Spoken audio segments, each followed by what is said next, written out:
ம். ஒரு சின்ன துரும்பு கூட ஒரு ஆதாரம் தான். அந்த பையனுக்கு வாயில மிளகா பொடி போட்டாங்க அப்படின்னு கூட இருந்து யாரு அந்த 3 4 பேர் தாக்குதலுக்கு உள்ளாயிருக்கிறாங்கல்ல, 3 பேர் 4 பேரை கூட்டு போனாங்கல்ல, அந்த 4 பேரும் சொல்றாங்க.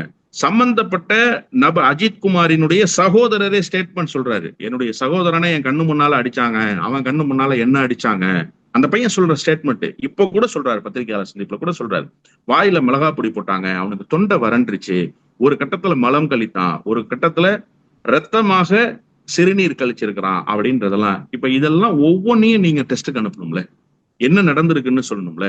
அப்ப ஏன் இத நீங்க சிஸ்டத்துக்கு வெளியிலேயே தொடர்ச்சியாக செஞ்சிருக்கீங்க. இன்னொன்னு என்ன தெரியுமா, ரொம்ப முக்கியமா ஒரு விஷயம் பண்ணிருக்காங்க.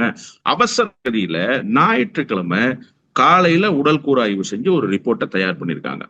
அதன் பிறகு இந்த பிரச்சனை பெருசானதற்கு பிறகுதான் முழுமையான உடல் கூறாய்வு செய்யறத கேமரால ரெக்கார்ட் பண்ணணும், ரெக்கார்டிங்கோட தான் உடல் கூறாய்வு செய்யணும்னு சொல்லி ஒரு மருத்துவர், நியாயமான மருத்துவர்கள் சிலர் இருக்கத்தானே செய்வாங்க, அந்த மருத்துவர் அழுத்தம் கொடுத்ததன் அடிப்படையில் தான் இவங்க என்ன பண்ணிருக்காங்கன்னா உடல் கூறாய்வை செஞ்சு இந்த 42 இடங்கள்ல காயங்கள் இருந்தது, இந்தந்த மாதிரியான தாக்குதல்களுக்கெல்லாம் ஆளாகி இருக்கிறாங்க அப்படிங்கிற செய்தியை அதன் பிறகு வெளிப்படுத்துறாங்க.